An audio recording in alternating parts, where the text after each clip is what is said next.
लेकर हाजिर हूँ। नए कदम, नई उपलब्धियां। किसी भी राज्य के विकास में युवाओं की भूमिका प्रमुख होती है। युवाओं की ऊर्जा का बेहतर इस्तेमाल करने वाले देश राज्य की प्रगति के शिखर तक पहुंचते हैं।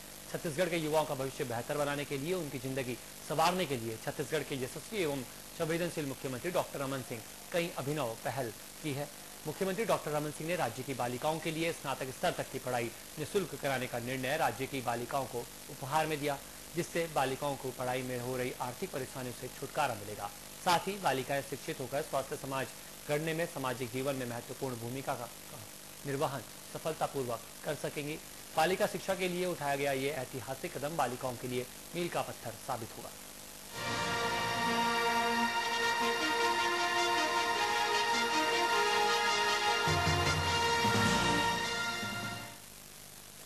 यशस्वी एवं संवेदनशील मुख्यमंत्री डॉक्टर रमन सिंह ने छत्तीसगढ़ की छात्राओं को लिए अपना खजाना खोल रखा है। छत्तीसगढ़ सरकार ने छात्राओं के लिए स्नातक की शिक्षा निःशुल्क कर दी है। राज्य के सरकारी स्कूलों में लड़कियों के लिए 12वीं तक की शिक्षा पहले से ही मुफ्त है। नए आदेश के बाद अब पहली कक्षा से ग्रेजुएशन तक लड़कियों के लिए शिक्षा निःशुल्क हो गई है। अब स्नातक स्तर की कक्षाओं में प्रवेश के लिए छात्राओं से कोई फीस नहीं ली जाएगी। इतना ही नहीं, इसका लाभ पॉलिटेक्निक तथा बीई की पढ़ाई में प्रवेश प्राप्त करने वाली छात्राओं को भी मिल सकेगा, जिसके सर्कुलर लागू कर दिया गया है। सरकार के इस निर्णय से सभी छात्राएं निःशुल्क पढ़ाई कर पाएंगी तथा इस निर्णय का फायदा उन गरीब छात्राओं को मिलेगा जो कि आर्थिक विपन्नता के चलते अपनी पढ़ाई पूरी नहीं कर पाती थी या परिस्थितिवश उन्हें बीच में ही पढ़ाई छोड़नी पड़ती थी। सरकार के इस निर्णय से शासकीय कॉलेजों में छात्राओं के प्रवेश संख्या भी बढ़ जाएगी। इधर सरकार का ये निर्णय महिला शिक्षा उन्मुक्तीकरण की दिशा में कारगर प्रयास है। छात्राओं के लिए स्नातक तक की शिक्षा निःशुल्क, 12वीं तक की शिक्षा पहले से ही मुफ्त, पहली कक्षा से ग्रेजुएशन तक लड़कियों के लिए शिक्षा निःशुल्क। बेटियों को उच्च शिक्षा के लिए प्रोत्साहित दिलाने हेतु स्नातक, engineer, polytechnic, BA, BSc, BCom, गरीब की बेटी को अब मेडिकल इंजीनियरिंग कॉलेज में भी निःशुल्क शिक्षा अकेला छत्तीसगढ़ देता है। ये अपने आप में बेटियों की शिक्षा के लिए न केवल हमने उनको साइकिल दी बल्कि उस शिक्षा के लिए प्रेरित किया। छत्तीसगढ़ सरकार ने छात्राओं के लिए स्नातक तक की शिक्षा निःशुल्क कर दी है। राज्य के सरकारी स्कूलों में लड़कियों के लिए 12वीं तक की शिक्षा पहले से ही मुफ्त है। नए आदेश के बाद अब पहली कक्षा से ग्रेजुएशन तक की लड़कियों की शिक्षा निःशुल्क हो गई है। राज्य में कुल सरकारी संख्या 208 है। लगभग 80,000 लड़कियां पढ़ती हैं। 2011 की जनगणना के अनुसार प्रदेश में 18 से 23 साल की उम्र के युवाओं की संख्या 29,97,000 है। इनमें लड़कियों की संख्या करीब 14,93,000 है। राज्य में लड़कियों का उच्च शिक्षा में सकल नामांकन अनुपात 11.4 है। मुख्यमंत्री डॉक्टर रमन सिंह ने इसी साल बजट भाषण में लड़कियों के लिए मुफ्त शिक्षा का ऐलान करने की बात कही थी। उन्होंने इस वादे को पूरा कर दिखाया है। बालिकाओं की दर संख्या बढ़ी है। जब हमने बेटी को इंजीनियरिंग सहित विभिन्न स्नातक पाठ्यक्रमों में पॉलिटेक्निक से भी निःशुल्क शिक्षा देने का निर्णय लिया है। पंजीयन शुल्क रियायत के कारण छत्तीसगढ़ सरकार की इस पहल को लेकर छात्राओं ने भी खुले दिल से स्वागत किया है। बहुत बड़ा अचीवमेंट जैसा लग रहा है और बहुत ज्यादा खुशी हुई। मैं बहुत थैंक्स बोलना चाहती हूँ रमन सर को। इसके लिए बहुत मैं थैंक्स करती हूँ रमन सर कि ओवरऑल अच्छा है, अच्छा रूल बनाया है कुछ। बहरहाल छत्तीसगढ़ सरकार ने अपनी लड़कियों को निःशुल्क शिक्षा देने की घोषणा को अमलीजामा पहना दिया है। सरकार ने प्रदेश भर में स्नातक तक की शिक्षा लेने वाले सभी छात्राओं के लिए निःशुल्क शिक्षा के आदेश भी जारी कर दिए हैं। छत्तीसगढ़ में छात्राएं इसी सत्र से इंजीनियरिंग, मेडिकल, पॉलिटेक्निक की निःशुल्क पढ़ाई के साथ साथ ही किसी भी विषय में स्नातक तक की पढ़ाई निःशुल्क कर सकेंगी। खास बात यह है कि इसमें ST/SC पिछड़ा वर्ग के साथ सामान्य वर्ग की 25,000 छात्राएं लाभान्वित हो रही हैं। सरकार के इस निर्णय से सभी छात्राएं निःशुल्क पढ़ाई कर पाएंगी तथा इस निर्णय का फायदा उन गरीब छात्राओं को मिलेगा जो कि आर्थिक विपन्नता के चलते अपनी पढ़ाई पूरी नहीं कर पाती थी या परिस्थितिवश उन्हें बीच में ही पढ़ाई छोड़नी पड़ती थी। सरकार के इस निर्णय से शासकीय कॉलेजों में छात्राओं के प्रवेश की संख्या भी बढ़ जाएगी। इधर सरकार का यह निर्णय महिला शिक्षा उन्मुखीकरण की दिशा में कारगर प्रयास है। राज्य शासन की उच्च शिक्षा के विस्तार की मंशा इस तथ्य से जाहिर होती है कि राज्य गठन के समय उच्च शिक्षा का बजट 47 करोड़ के आसपास था, जो इस वर्ष बढ़ाकर 800 करोड़ से अधिक हो गया है। साथ ही छत्तीसगढ़ सरकार ने राज्य के युवाओं को उच्च शिक्षा के लिए 1% ब्याज पर ऋण देने का फैसला किया है। राज्य के युवाओं को उच्च शिक्षा के लिए राष्ट्रीयकृत और निजी क्षेत्र के बैंकों से अब सिर्फ 1% ब्याज पर अधिकतम 4 लाख रुपए का ऋण मिलेगा। छत्तीसगढ़ करवट बदल रहा है, छत्तीसगढ़ आगे बढ़ रहा है और छत्तीसगढ़ के युवकों को रोकने की ताकत किसी में नहीं है। छत्तीसगढ़ में उच्च शिक्षा के क्षेत्र में प्रदेश के यशस्वी एवं संवेदनशील मुख्यमंत्री डॉक्टर रमन सिंह ने अभिनव पहल की है। राज्य के युवाओं को उच्च शिक्षा के लिए राष्ट्रीयकृत और निजी क्षेत्र के बैंकों से अब तक सिर्फ 1% ब्याज पर अधिकतम 4 लाख रुपए का ऋण की सौगात मिल गई है। मुख्यमंत्री ने राज्य सरकार के घोषणा पत्र 2013 में किए गए वायदे के अनुरूप अधिकारियों को इस पर तत्परता से कार्रवाई सुनिश्चित करने के निर्देश दिए हैं। डॉक्टर रमन सिंह ने राज्योत्सव 2012 के अवसर पर प्रदेश के युवाओं के लिए मुख्यमंत्री उच्च शिक्षा ऋण ब्याज अनुदान योजना की घोषणा की थी। इस योजना में 2 लाख रुपए से कम वार्षिक आमदनी वाले परिवारों के युवाओं को बैंकों से सिर्फ 4% की दर से अधिकतम 4 लाख रुपए का ऋण प्राप्त करने की सुविधा मिल रही थी। डॉक्टर रमन सिंह के नेतृत्व में राज्य सरकार ने अब इस योजना में ब्याज दर को घटाकर 1% कर दिया है। प्रदेश सरकार के वर्ष 2000 के घोषणा पत्र में युवाओं से यह वादा किया गया था। उच्च शिक्षा में पढ़ने वाले बच्चों के जीवन में एक खुशी का अवसर है। ब्याज दर पे उनको एजुकेशनल लोन के लिए तय किया और सभी बैंक से बात करके, इंस्टीट्यूट से बात करके 165 बच्चों को, और हम इस कंटिन्यूअस प्रोसेस को आगे बढ़ाएंगे कि ज़्यादा से ज़्यादा बच्चों को उस जो शासन की तरफ से जो छूट है ब्याज दर में, उसका लाभ लें। ज़्यादा से ज़्यादा उन गरीब परिवारों को हम मदद कर सकें बैंक के माध्यम से। तकनीकी शिक्षा मंत्री प्रेम प्रकाश पांडे के मुताबिक घोषणा पत्र के इस वायदे पर अमल करते हुए तकनीकी शिक्षा संचालनालय ने प्रदेश के सभी इंजीनियरिंग, फार्मेसी, मैनेजमेंट, MCA और डिप्लोमा पाठ्यक्रमों वाले कॉलेजों के प्राचार्यों और संचालकों को इसके लिए परिपत्र जारी कर दिया है। इंजीनियरिंग शिक्षा, चिकित्सा शिक्षा, कृषि इंजीनियरिंग आदि कई पाठ्यक्रम इसमें अधिसूचित किए गए हैं। परिपत्र में कहा गया है कि योजना का लाभ देने के लिए कॉलेज या संस्था परिसर में बैंकों से समन्वय कर ऋण शिविर लगाया जाए। इसके अलावा पिछले वर्ष की तरह इस वर्ष भी इस योजना के क्रियान्वयन के लिए बैंकों से समन्वय किया जाए। कॉलेज परिसरों में लगने वाले इन शिविरों में संबंधित कॉलेजों में प्रथम वर्ष में प्रवेश लेने वाले विद्यार्थियों से उनकी पात्रता के अनुसार निर्धारित प्रारूप में आवेदन लेकर आगे की कार्रवाई सुनिश्चित की जाएगी। श्री पांडे के मुताबिक तकनीकी एवं व्यावसायिक शिक्षा पाठ्यक्रमों में प्रवेशित ऐसे विद्यार्थियों को जिनके परिवारों की वार्षिक आमदनी 2 लाख रुपए से कम है, उन्हें मोरेटोरियम अवधि के बाद ऋण किस्तों की नियमित भुगतान की स्थिति में केवल 1% की दर से ब्याज लगेगा। शेष ब्याज की राशि का भुगतान राज्य सरकार की ओर से सीधे संबंधित बैंकों को किया जाएगा। हिंदुस्तान के बाकी राज्यों में जिस बात की सोच और कल्पना नहीं हुई है, छत्तीसगढ़ ने उस कल्पना को इस धरती पे साकार किया। जैसे पहला मैं कहूँगा, कौशल विकास के लिए हमने सबसे पहला हिंदुस्तान में कानून बनाने वाला राज्य छत्तीसगढ़ है। छत्तीसगढ़ में उच्च शिक्षा और प्राथमिक शिक्षा के क्षेत्र में जो चमत्कारिक परिवर्तन हुआ है, 3 विश्वविद्यालय से बढ़ के 12 विश्वविद्यालय, 184 विद्यालय महाविद्यालय से बढ़ के 550 महाविद्यालय, ये अपने आप में बताता है कि हमने एक बड़ी छलांग लगाई है। बस्तर, सरगुजा जैसे आदिवासी बहुल अंचलों में विश्वविद्यालय की स्थापना। प्रदेश के 16 नक्सल प्रभावित आदिवासी बहुल जिलों के विद्यार्थियों को इस योजना में ब्याज मुक्त ऋण मिलेगा। इनमें बस्तर, बीजापुर, दक्षिण बस्तर, दंतेवाड़ा, उत्तर बस्तर, कांकेर, नारायणपुर, सुकमा, कोंडागांव, गरियाबंद, बलरामपुर, रामानुजगंज, सरगुजा, जसपुर, कोरिया, राजनांदगांव, बालोद, धमतरी और महासमुंद जिले शामिल हैं। योजना के क्रियान्वयन के लिए बैंकों से समन्वय की दृष्टि से केंद्रीय बैंक को नोडल बैंक और तकनीकी शिक्षा विभाग को नोडल विभाग घोषित किया गया है। इच्छुक विद्यार्थियों को किसी भी सार्वजनिक अथवा निजी क्षेत्र के बैंक से शिक्षा ऋण प्राप्त करने पर इस योजना का लाभ मिलेगा। इसके लिए तकनीकी शिक्षा संचालनालय ने पाठ्यक्रमों की सूची जारी कर दी है।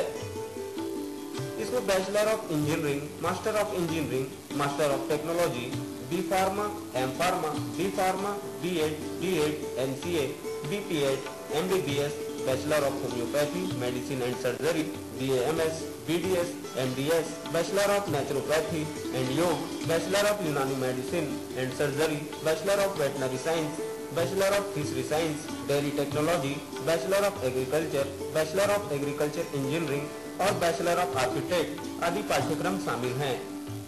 योजना की विस्तृत जानकारी तकनीकी शिक्षा संचालय की वेबसाइट www.cgtte.raipur.ac.in पर अपलोड कर दी गई है। इस संबंध में तकनीकी शिक्षा संचालय ब्लॉक 3 तृतीय चतुर्थ तल इंद्रावती भवन नया रायपुर के अधिकारियों से उनके टेलीफोन नंबर 0771242633 पर भी संपर्क किया जा सकता है। युवा भी उच्च शिक्षा के लिए राष्ट्रीयकृत और निजी क्षेत्र के बैंकों से मिलने वाले 1% ब्याज पर अधिकतम 4 लाख रुपए के ऋण की सौगात से खासे खुश हैं।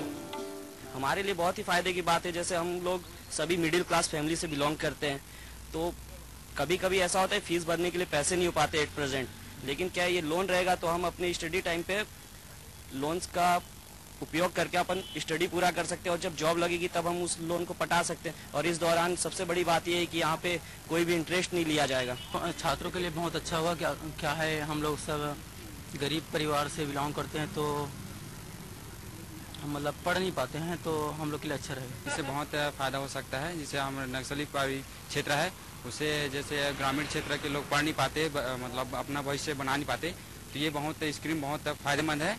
इससे गरीबों को प्रोत्साहन मिलेगा जो आगे बढ़ पाएंगे, और ये स्कीम बहुत अच्छी है जिससे आगे लोग आगे बढ़ पाएंगे। यह योजना बहुत अच्छा लगा क्योंकि हम गरीब परिवार के बच्चे हमारे माँ बाप पढ़ा नहीं सकते, तो इसके लिए रमन सरकार जी बहुत ही अच्छा योजना निकाले हैं। इससे ये स्कीम बहुत ही अच्छी है। शहरी इलाकों में बहुत सारे मजदूर होते हैं जो अपने बच्चों को पढ़ा नहीं पाते हैं। जैसे हायर स्टडी के लिए बी या मेडिकल लाइन में अगर उन्हें भेजना है तो भेज नहीं पाते हैं, तो उनके स्टूडेंट पढ़ नहीं पाते हैं, तो ये स्कीम बहुत ही अच्छी उनके लिए है। महात्मा गांधी ने कहा था कि जो शिक्षा विद्यार्थियों के चरित्र का निर्माण न कर सके वह व्यर्थ है। इसी मंत्र के साथ छत्तीसगढ़ के यशस्वी मुख्यमंत्री डॉक्टर रमन सिंह प्रदेश के युवाओं के चरित्र निर्माण और उन्हें सही दिशा की ओर ले जाने के लिए तत्पर हैं। आर.के. गांधी, साधना न्यूज़, रायपुर। हमारे रायपुर संवाददाता आर.के. गांधी ने उच्च शिक्षा मंत्री प्रेम प्रकाश पांडे से प्रदेश में चलाई जा रही निःशुल्क शिक्षा को लेकर खास बातचीत की। उच्च शिक्षा को लेकर छत्तीसगढ़ सरकार ने यहाँ पर काफी अभिनव पहल किया है। हमारे साथ उच्च शिक्षा मंत्री प्रेम प्रकाश पांडे जी मौजूद हैं, उनसे जानेंगे कि उस शिक्षा के क्षेत्र में अगर बात की जाए, छत्तीसगढ़ सरकार ने जो ब्याज का प्रतिशत है उसको भी काफी कम किया है। किस तरह से और पहल की जा रही है उच्च शिक्षा के क्षेत्र में? देखिए, उच्च शिक्षा में अधिक से अधिक छात्र हमारे छत्तीसगढ़ के गुणवत्तापूर्ण शिक्षा को प्राप्त कर सके, ये प्रदेश सरकार की सोच है, मंशा है। और हम चाहते हैं कि जो हमारा ये एक ट्राइबल स्टेट कहलाता है, इसमें अधिकतम छात्र जो है हायर एजुकेशन में भाग लें। इसलिए उनको सुविधाएं देने के नाम पर जहाँ जो परिवार 2 लाख रुपये से कम का है, जो अनुसूचित जात अनुसूचित जनजाति को जो छात्रवृत्ति मिलती है वो तो अलग है, लेकिन ऐसे परिवार जिसका आय 2 लाख रुपये तक का है प्रति वर्ष, वह चाहे किसी भी समाज का है, अगर वो उच्च शिक्षा के लिए ऋण लेता है तो उस पर जो ऋण लगने वाला है मात्र 1% ऋण, 1% ब्याज जो है वो छात्र देगा। बाकी जो 12%, 13% और जो बैंक का रहेगा वो गवर्नमेंट देगी। ब्याज मतलब बैंक को तो देना है, लेकिन छात्र से अब 1%, पहले 4% था। और अधिसूचित क्षेत्र में आदिवासी क्षेत्रों के जो बच्चे हैं, उन क्षेत्रों के बच्चों के लिए 0% पर जो है वो ब्याज दर है। साथ ही साथ हमने बच्चियों को हायर एजुकेशन में, चाहे वो BA हो, BCom हो, BE हो, ऐसे तमाम जो बैचलर डिग्री है, BCA हो, इन तमाम बैचलर डिग्री में जो बच्चियां शासकीय महाविद्यालयों में पढ़ेंगी, उन सबको हमने मुफ्त शिक्षा की बात कही है। इसके अलावा जो हमारी हमने यहाँ के छात्रों को जो सर्विसेज के भी मामले में, व्यापम में भी पिछले दिनों हमने फीस के स्ट्रक्चर को कम किया था। 100 रुपया जनरल, 150 रुपया OBC और लगभग 200 रुपया अनुसूचित जाति के छात्रों को कम किया। टेक्निकल सेट्स में भी हम टेक्निकल जो यूनिवर्सिटीज है, टेक्निकल जो कॉलेजेस है, उसमें उनको प्रोत्साहित करने के लिए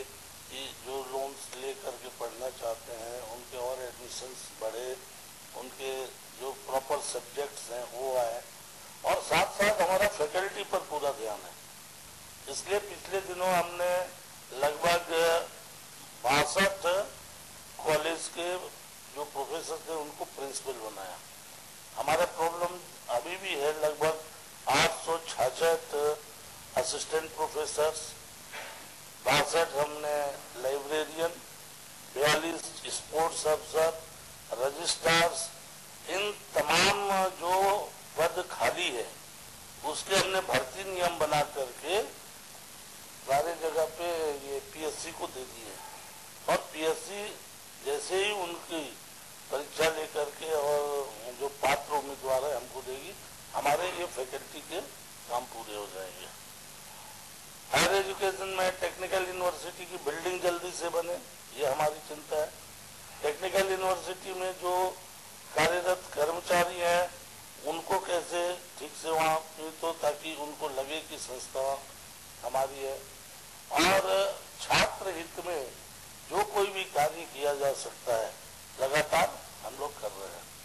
और ITI, पॉलिटेक्निक, इसमें भी जो हमारे प्रिंसिपल्स के पोस्ट खाली थे उसको भी हमने जो उपयुक्त हमारे पास फैकल्टी मिले उसको अभी हमने प्रमोशन से भरा है। आगे उसके लिए भी हम भर्ती रूल्स बना रहे हैं। हम IIT जो है वो ले आ रहे हैं छत्तीसगढ़ में। प्रदेश में एक ITI को हम एक्सीलेंस बना रहे हैं, मॉडर्न ITI बना रहे हैं। रोजगार कार्यालय को हम उसका कैरियर सेंटर के रूप में डेवलप करने की बात कर रहे हैं। तो ये पूरे छात्रों के चाहे वो उच्च शिक्षा हो, तकनीकी शिक्षा हो, सारे क्षेत्रों के छात्रों को, प्रदेश के छात्र आगे बढ़े, इसकी पूरी कोशिश की जा रही है। अभी कोशिश तो हो रही है, तमाम योजनाएं यहाँ पर लाई जा रही हैं। इन योजनाओं को सही से संचालित करने के लिए और छात्रों को जागरूक करने के लिए, क्योंकि छात्र ही यहाँ पे उनको लाभ मिलेगा, तो खासतौर पर इस तरह पर जो छात्रों को जागरूक करना है उनको जागरूक करने के लिए किस तरह की पहल की जा रही है? कुछ यहाँ पर वर्कशॉप लगाना, छात्रों को उसके बारे में जानकारी देना, इस तरह की कुछ पहल? देखिए, छात्र तो सारे अवैध है, और जानकारी और अवेयरनेस की बात करें तो अभी हमारे प्रदेश में 1986 के बाद, शायद 86 या 88 के बाद, 2-2.5 दशक बाद पहली बार छात्र संघ के चुनाव हुए हैं, और वो प्रत्यक्ष मतदान प्रणाली के द्वारा हुए हैं। जब छात्र अपना प्रतिनिधि चुनने के लिए जागरूक हो गया तो अपनी योजनाओं का लाभ लेने में वो पूरा जागरूक है। हमारे टोल नंबर जो फ्री है टेक्निकल के वो रखे गए हैं, और जहाँ तक उनके द्वारा कि उनको और इन योजनाओं की जानकारी हो, विभिन्न माध्यमों से कॉलेजेस, उनके प्रिंसिपल, प्रोफेसर इसके बाद द्वारा बताई जाता है, और योजनाओं के बारे में वो पूरी तरह से अवेयर है और उसका लाभ भी उठा रहे हैं। हमारा प्रशासन भी पूरी तरीके से विभिन्न अवसरों पर उनको इन बातों की जानकारी देता है। जो कोई इससे वंचित रहता है, बैंक लोन वगैरह, कहीं हमने कलेक्टरों को भी कहा है कि अगर कोई बैंक लोन वगैरह में बैंकर अगर परेशान करता है तो वो कलेक्टर्स को बताए, वहाँ नहीं होता है तो हमारे टोल नंबर हमने सेक्रेटरी डायरेक्टर DTE को दिए, टेक्निकल एजुकेशन, वहाँ पे करें। तो ऐसा नहीं, हमारा प्रयास है कि जो सुविधाएं हम दे रहे हैं वो छात्रों को मिले। क्या इसके लिए कोई नोडल एजेंसी बनाई गई है, जो नोडल एजेंसी पूरे जो लोन को लेकर जो तमाम योजनाएं चल रही हैं उसकी देखरेख कोई नोडल एजेंसी? अगर ऐसी कोई परेशानी आती है तो उसके लिए हमने DTE को रखा है, ये डायरेक्टर टेक्निकल एजुकेशन, कि वहाँ पर वो रखेंगे अपनी बात छात्र, और वो छात्रों के बारे में अगर जरूरत पड़ेगी तो संबंधित जिला कलेक्टर, बैंकर से हम लोग सीधे भी बात करते हैं। छात्रों को इसका फायदा कैसे मिलेगा? छात्रों को क्या करना होगा इसके लिए, इन योजनाओं का लाभ लेने के लिए? छात्रों को जैसे मैंने बताया जो नियम है उसके तहत उन बैंकों में जाना पड़ेगा, और जिसके 2 लाख से कम आमदनी है वो आमदनी के अपना जो इनकम सर्टिफिकेट ये बना करके और बैंक के पास में ऋण देना है। ऋण का ये रहता है कि जब तक वो पढ़ेगा तब तक उसको नहीं लौटाना है, और उसके पश्चात 2 या 3 साल तक की छूट है। फिर जब वो सर्विस करेगा तो उसका रीपेमेंट की बात है। 2012 में ये योजना शुरू की गई थी, जब इसका लोन का जो ब्याज का प्रतिशत था वो 4% रखा गया था, अभी 1% रखा गया। इन 2 सालों में अगर जागरूकता की बात कर ली जाए, अगर इसके रिस्पॉन्स की बात कर ली जाए, तो किस तरह का रिस्पॉन्स छात्रों के बीच में देखने को मिल रहा है? निश्चित तौर पे हम लोग खुद अनुभव करते हैं, बहुत से छात्र आते हैं हम लोगों के पास भी, हमारे पास एडमिशन का पैसा नहीं है, माफ करा दीजिए, कुछ आधा माफ करा दीजिए, कुछ ये, तो ऐसे छात्रों को जिनको कहीं से कोई सहारा नहीं मिल पाता है, हम उन वर्गों की बात नहीं कर रहे हैं जिनके पास सारी पैसा है और डोनेशन देके भी जो वो ले लेते हैं, हम तो उनकी बात कर रहे हैं जो बेचारे वास्तविक में पढ़ना चाहते हैं और जिनको पढ़ने में ये पैसा नहीं होना, उनकी आर्थिक स्थिति कमजोर होना आड़े आती है, उनके लिए सरकार जो है मदद के लिए खड़ी है। छात्राओं के लिए विशेष तौर पर पहल की गई है, स्नातक के फाइनल ईयर के छात्राओं के लिए, पॉलिटेक्निक की छात्राओं के लिए किस तरह की पहल सरकार की तरफ से की जा रही है?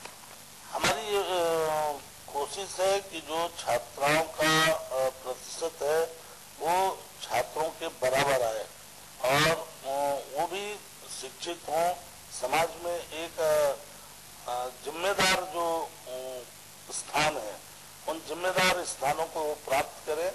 कोई छात्र और छात्र में लिंग भेद के आधार पर कहीं पे उनको अपनी प्रतिभा का प्रकटीकरण करने का अवसर ना मिले, ऐसा एहसास उन्हें नहीं होना चाहिए और इसलिए सुविधाओं के अभाव में, कमियों के अभाव में उन्हें आगे जाने के जो अवसर है, जो उनके अंदर नैसर्गिक रूप से भगवान ने दिया है, जो क्षमता दी है, उस नेचुरल टैलेंट को वो उपयोग करके आगे आए। इसलिए हम साधनों के अभाव के कारण उनका नेचुरल टैलेंट किल हो, ये हम नहीं चाहते हैं और इसलिए हम चाहते हैं कि उनकी जो नैसर्गिक क्षमता वो बढ़े, छात्रों के बराबर आए और हमने उनके फीस माफी की बात की है जिससे और वो उत्साहित होकर के उनमें एक उत्साह का वातावरण बने, पढ़ने के प्रति अभिरुचि पैदा हो। वरना सामान्य तौर पर गार्जियन जो है मैट्रिक और हायर सेकेंडरी के बाद बच्चियों को घर में बैठा देता है। अधिकतर सामान्य परिवारों की मैं बात करता हूँ और वो बोलता है कि बस अब तुम्हारे पढ़ाई हो गया, लिखना पढ़ना तुमने जान लिया, हिसाब किताब, तुम्हें कोई जो है साहब बनना नहीं है, तुम्हें ये बनना नहीं है। तो ये जिस वर्ग में ये धारणा है और उसके भी धारणा रहती है कि वो उसके आर्थिक बोझ को उठा नहीं पाता है, तो हमारी 2 तरह की कोशिशें है कि एक तो हम लगभग हर ब्लॉक स्तर के आसपास जो है कॉलेजेस खोल रहे हैं और वहाँ पर ये बच्चियाँ, ताकि उनके लॉन्ग डिस्टेंसेस भी ना रहे और उसमें जो है ये बच्चियाँ जाए तो उनकी फ्री एजुकेशन हो। आपने एक ड्रॉप रेट का रेशियो उठाया कि सुविधाओं के अभाव में कहीं ना कहीं छात्र महरूम रह जाते हैं उच्च शिक्षा को लेकर और इसके लिए विशेष पहल की जा रही है, तो इस रेशियो को सुधारा जाए और इस रेशियो में बेहतर करे छत्तीसगढ़, इस और किस तरह से ध्यान दिया जा रहा है? नहीं, बिल्कुल जो GR की बात है वो GR भी हमारा इससे बढ़ेगा और जब GR बढ़ेगा तो GR बढ़ाने के साथ साथ हम क्वालिटेटिव एजुकेशन की भी बात करते हैं। तो क्वालिटेटिव एजुकेशन में हमारी जो फैकल्टीज है उस फैकल्टीज का पूरी तरह से होना, जो नॉन टीचिंग स्टाफ है वो पूरा होना, इसलिए हमने सारे प्रिंसिपल्स को वो अधिकार दे दिए हैं कि जब तक परमानेंट आपको कोई प्रोफेसर नहीं मिलते हैं, आप गेस्ट प्रोफेसर रख सकते हो जो उसके क्राइटेरिया में आते हैं, आप गेस्ट लेक्चरर के रूप में उनको रख सकते हो, उनको हम लोग 18-20 हजार रुपया तक का देते हैं और नॉन टीचिंग स्टाफ में जितनी जरूरत है वो प्रिंसिपल अपने लेवल पे खुद ही उसकी भर्ती करने को हमने अधिकार दिया है, वो कर देगा। तो इस हिसाब से हमारी संस्था किसी भी कारण से रुके नहीं, ये हमारी कोशिश है। तो ये तमाम कोशिश है जिसकी बदौलत हायर एजुकेशन में छत्तीसगढ़ सरकार विशेष पहल करती आ रही है और करती जा भी रही है। IIM की सौगात यहाँ पर मिली, IIT की भी सौगात यहाँ पर मिलने जा रही है। तो कहीं ना कहीं हायर एजुकेशन में जो छत्तीसगढ़ सरकार की मंशा है कि ड्रॉप रेट रेशियो को सुधारा जाए और छात्रों को अधिक से अधिक हायर एजुकेशन से जोड़ा जाए। कैमरामैन हेमंत के साथ आगे। छत्तीसगढ़ में उच्च शिक्षा के विकास और उसकी गुणवत्ता बढ़ाने के लिए अनेक उपाय किए जा रहे हैं। इसके लिए राज्य गुणवत्ता आश्वासन प्रकोष्ठ, राज्य परियोजना कार्यालय तथा राज्य उच्च शिक्षा परिषद जैसी संस्थाओं का गठन किया गया है। कॉलेजों में प्रशासनिक और शैक्षणिक कसावट लाने के लिए अधिकारियों के उड़न दस्ते बनाकर कॉलेजों के आकस्मिक निरीक्षण की शुरुआत कर दी गई है। प्रदेश के यशस्वी एवं संवेदनशील मुख्यमंत्री डॉक्टर रमन सिंह उच्च शिक्षा में उठाए गए इन कदमों को प्रदेश के लिए मील का पत्थर मानते हैं और इस राज्य के सर्वांगीण विकास में खुशहाली की ऊंचाई तक पहुंचाने का काम हम कर रहे हैं। कुछ माइलस्टोन जो छत्तीसगढ़ ने तय किए, कुछ मील के पत्थर जो हिंदुस्तान के बाकी राज्यों में जिस बात की सोच और कल्पना नहीं हुई है, छत्तीसगढ़ ने उस कल्पना को इस धरती पे साकार किया। जैसे पहला मैं कहूंगा, कौशल विकास के लिए हमने सबसे पहला हिंदुस्तान में कानून बनाने वाला राज्य छत्तीसगढ़ है। छत्तीसगढ़ में उच्च शिक्षा और प्राथमिक शिक्षा के क्षेत्र में जो चमत्कारिक परिवर्तन हुआ है, 3 विश्वविद्यालय से बढ़ के 12 विश्वविद्यालय, 184 विद्यालय महाविद्यालय से बढ़ के 550 महाविद्यालय, ये अपने आप में बताता है कि हमने एक बड़ी छलांग लगाई है। बस्तर, सरगुजा जैसे आदिवासी बहुल अंचलों में विश्वविद्यालय की स्थापना, बेटियों को उच्च शिक्षा के लिए प्रोत्साहित दिलाने हेतु स्नातक, engineer, polytechnic, BA, BSc, BCom, गरीब की बेटी को अब मेडिकल इंजीनियरिंग कॉलेज में भी निःशुल्क शिक्षा अकेला छत्तीसगढ़ देता है। ये अपने आप में बेटियों की शिक्षा के लिए न केवल हमने उनको साइकिल दी बल्कि उस शिक्षा के लिए प्रेरित किया। अभी तक 12वीं तक शिक्षा उनको निःशुल्क होती थी, अब हमने इसको बेहतर बनाया। राष्ट्रीय स्तर के संस्थान, जो पुराने राज्य जिनका जन्म 1956 में हुआ था, उन राज्यों को भी आगे छोड़ते हुए आज मैं कह सकता हूं कि राष्ट्रीय स्तर के वो संस्थान तो छत्तीसगढ़ ने इस 14 साल की यात्रा में लिया। All India medical institute Chhattisgarh में न केवल आया बल्कि प्रारंभ हो चुका है। IIM, राष्ट्रीय विधि विश्वविद्यालय, केंद्रीय विश्वविद्यालय छत्तीसगढ़ में स्थापित हो चुके हैं। IIT खोलने की घोषणा हो चुकी है। IIIT की सारी व्यवस्था हो चुकी है। ये ऐसे संस्थान हैं जो अपने आप में किसी राज्य के लिए बहुत बड़ी ताकत होती है। नई पीढ़ी 14 साल का जो छत्तीसगढ़ का सफर रहा है वो बहुत ही बेहतरीन रहा है। जो और राज्य सोचते थे, जो और मुख्यमंत्री सोचते थे, वो डॉक्टर रमन सिंह ने कर दिखाया। हमारे इस खास पेशकश में फिलहाल इतना ही। मुझे दीजिए इजाजत। नमस्कार।